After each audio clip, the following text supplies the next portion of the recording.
Hello everyone. तो SSC CGL 2022 का pre exam अब शुरू होने वाला है।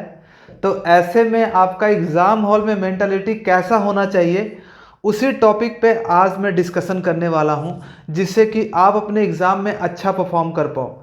ऐसा होता है कि जब आप घर पे टेस्ट दे रहे हो, मॉक टेस्ट लगा रहे हो, तो आपका अच्छा पेपर जा रहा है, बट एग्ज़ाम में आपको डिफरेंट ही फील होता है। एग्ज़ाम का प्रेशर अलग ही होता है और जिसके कारण आपका ना एग्ज़ाम में पेपर अच्छा नहीं हो पाता है। तो आपका मेंटलिटी कैसा होना चाहिए जिससे कि आप ये सब चीज़ों से दूर रहो और आप अपने पेपर को अच्छा कर पाओ, वही सब चीज़ें मैं इस वीडियो में डिस्कस करने वाला हूं। तो ये वीडियो आपके लिए बहुत इंपॉर्टेंट है अगर आप एग्ज़ाम में अपीयर करने वाले हो एसएससी सीजीएल 2022 प्री में।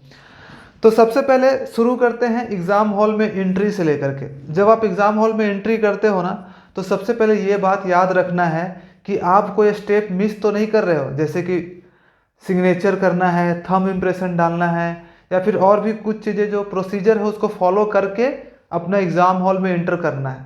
ठीक है, देखते रहना लोगों को कि क्या क्या स्टेप्स हो रहे हैं, उस पर फोकस करना। ये नहीं कि बस अपने मग्न अपने दुनिया में मस्त है, आपको वहाँ पे एग्ज़ाम हॉल में जाकर देखना है कि क्या क्या लोग कर रहे हैं और मैं वो प्रोसेस कंप्लीट कर रहा हूँ कि नहीं। नहीं तो आपका एक छोटा मिस्टेक और आप एग्ज़ाम हॉल से बाहर, यानी कि एग्ज़ाम से बाहर हो जाओगे। ठीक है, तो सबसे पहला तो ये। उसके बाद क्या होगा कि आपको एक कंप्यूटर दे दिया जाएगा और आपको वहाँ पे सीट एलोकेट कर दिया जाएगा। अब आपको सबसे पहले जाकर के चेक करना है कि क्या मेरा यहाँ पे कंप्यूटर अच्छे से वर्क कर रहा है कि नहीं, मेरा माउस अच्छे से up down scroll up down हो रहा है कि नहीं, क्लिक बटन काम कर रहा है कि नहीं, ये सब आपको चेक कर लेना है। ठीक है, आपका स्क्रीन में बहुत ज़्यादा कुछ ऐसा तो नहीं है कि स्क्रीन में आपको साफ नहीं दिख रहा हो, बहुत ज़्यादा जूम बड़ा छोटा।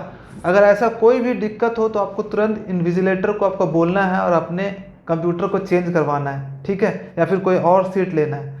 नहीं तो अगर पता चला कि आप ये सब चेक नहीं किए, जब एग्ज़ाम देने जा रहे हो तो आपको पता चला अरे मेरा तो माउस ही काम नहीं कर रहा है, क्लिक काम नहीं कर रहा है, स्क्रीन का साइज़ बड़ा है, कट रहा है, तो ये सब पहले चेक कर लेना, बहुत इंपॉर्टेंट है। ये चीज़ें हो गई। अब शुरू होती है कि एग्ज़ाम हॉल में अपना मेंटालिटी कैसा रखें। ठीक है, तो क्या करना है कि एग्ज़ाम शुरू होने से पहले आपके पास आधे घंटे का लगभग टाइम होगा। 20-25 मिनट तो आराम से टाइम होता है कि आपको बैठा दिया जाता है और बोलते हैं कि वेट करो, एग्ज़ाम शुरू होने में टाइम है अभी थोड़ा सा।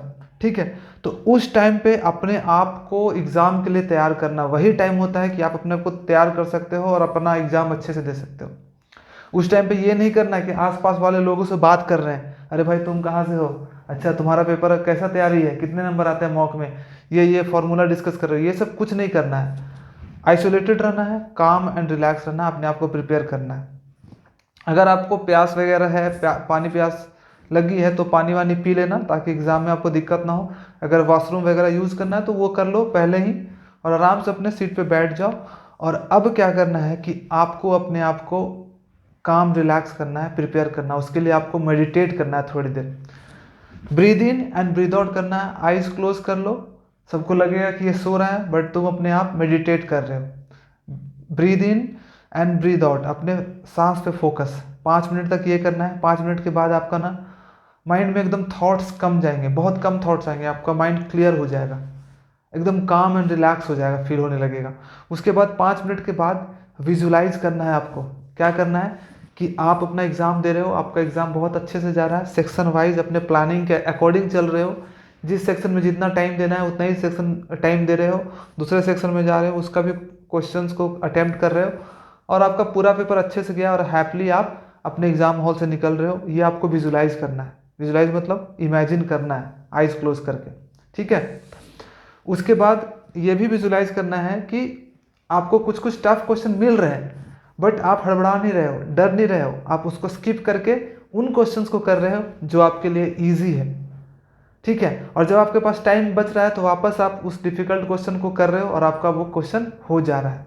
ठीक है, और एकदम आप एकदम पूरे थ्रू आउट द एग्ज़ाम एकदम काम एंड रिलैक्स हो, एकदम कॉन्फिडेंट होकर के सारे क्वेश्चन को सॉल्व कर रहे हो, ये आपको विजुलाइज करना है। ठीक है, तो ये करोगे तो आपके माइंड में एक पहले से इमेज बन गया है कि हाँ मुझे कैसा करना है। अब जब एक्चुअल एग्ज़ाम शुरू होता है तो अपने प्लानिंग के अकॉर्डिंग चलना है। ठीक है, जो आप मॉक टेस्ट में सेक्शन वाइज जैसे करते हो कि पहला रीजनिंग अटेम्प्ट करना है, फिर मैथ, फिर रीजनिंग, जैसे आपका है आपने जितना टाइम सेट किया है उसी के अकॉर्डिंग फॉलो करना है। ये नहीं कि वहाँ का पेपर देखने के बाद आप अपना सारा चीज़ चेंज कर ले रहे हो। अपने प्लानिंग के अकॉर्डिंग चलना है कि मुझे 22 मिनट देना है रीजनिंग में, फिर इंग्लिश में इतना मिनट, फिर मैथ्स में इतना मिनट और इसमें इतना मिनट देना है। उसी के अकॉर्डिंग चलो। आएंगे, हो सकता है कि डिफिकल्ट क्वेश्चन आए 3-4 क्वेश्चन, तुमको थोड़ा सा पैनिक महसूस होगा, डर लगेगा, लगता है मेरा पेपर नहीं हो पाएगा, लगता है बहुत डिफिकल्ट क्वेश्चन है, बट हड़बड़ाना नहीं है, आगे इजी क्वेश्चन जरूर मिलेंगे। तो 3-4 क्वेश्चन अगर डिफिकल्ट मिल रहा है, स्किप करो कॉन्फिडेंटली, एंड आगे का क्वेश्चन जो बन रहा है उसको सॉल्व करो। अगर टाइम लिमिट में आपका कंप्लीट हो जा रहा है, रीजनिंग का जैसे 22 मिनट है तो 20 मिनट है, तो 20 मिनट कंप्लीट हो जा रहा है तो 20 मिनट छोड़ करके तुरंत इंग्लिश में चले जाना है। फिर उसका जितना टाइम है करो, जो क्वेश्चन बन रहा है ठीक है, नहीं तो जो नहीं बन रहा उसको मार्क कर लो और फिर दूसरे सेक्शन में चले जाना है। ऐसे करके पूरा कंप्लीट करो। फिर देखो कि तुम्हारे पास अगर कुछ टाइम बचा है तो उन क्वेश्चंस को करो जो बनने लायक है। ठीक है। बीच में होगा कि तुमको डर लगेगा, तुमको लगेगा कि नर्वस जैसा फील होगा, क्वेश्चन आता हुआ नहीं बनेगा, तो उस समय क्या करना है, breathe in and breathe out. अपने आप को बोलना है आई एम काम, I am relaxed, I am confident, I can do it. ठीक है, कोई बात नहीं, सबके साथ ऐसा हो रहा होगा, ऐसे मन में बोलना है ताकि थोड़ा सा हिम्मत मिले, और फिर आराम से एकदम राजा की तरह शुरू हो जाना क्वेश्चन सॉल्व करना। ठीक है, डरना नहीं है, डरोगे तुम्हारा एकदम परफॉर्मेंस लो हो जाएगा। एकदम आता हुआ क्वेश्चन नहीं होता डरने के बाद, मेरे साथ ये हो चुका है। पर उस टाइम पे अपने आप को समझाओ कि नहीं, हो जाएगा आराम से, जो हो गया सो हो गया, अब अच्छे से पेपर सॉल्व करना है।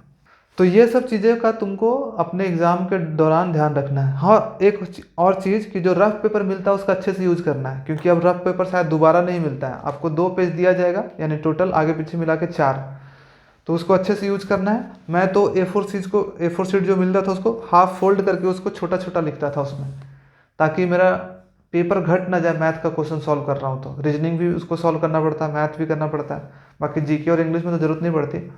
बट ऐसा हुआ कि तुमने सारा बड़ा बड़ा लिख दिया, पेपर खत्म हो गया और पेपर दिया नहीं, तो तुम तो कुछ नहीं कर पाओगे। इसलिए हाफ फोल्ड करके छोटा छोटा क्लियर लिखने की कोशिश करो, ताकि अगर कोई क्वेश्चन नहीं भी बनता है, उसका आधा सॉल्यूशन तुमने कर रखा है, बाद में टाइम मिलता है तो उस क्वेश्चन को देख करके वहां से कंटिन्यू कर सको। तो ये सब कर लेना, एकदम अपने आप को प्रिपेयर्ड रखना एग्जाम से पहले, इधर उधर बात करने की जरूरत नहीं है। ओके, तो ये सब चीज़ें हैं जो आपको अपने एग्जाम हॉल में रखना है। मतलब आएगा वो वाला फेज आएगा कि तुमको डिफ़िकल्टी महसूस होगी, तुमको नर्वसनेस लगेगा, तुमको पैनिक होगा, लेकिन उस टाइम पे अपने आप को समझाना है, लंबी गहरी सांस लेनी है और all is well, I am काम, आई एम कॉन्फिडेंट करके फिर से एग्ज़ाम देना शुरू कर देना। नहीं तो पूरा तुम्हारा जो जितना 6 महीने 8 महीने मेहनत की हो सारा चीज़, वो सिर्फ 10-15 मिनट की वजह से बर्बाद हो जाए। ठीक है, तो ऑल द बेस्ट। जितने लोग भी एग्ज़ाम के लिए जा रहे हो सभी को ऑल द बेस्ट। बहुत अच्छे से एग्ज़ाम दो, टाइम पर एग्ज़ाम हॉल में पहुंच जाओ, एग्ज़ाम सेंटर पे पहुंच जाओ और एकदम कॉन्फिडेंट होकर के एग्ज़ाम दो।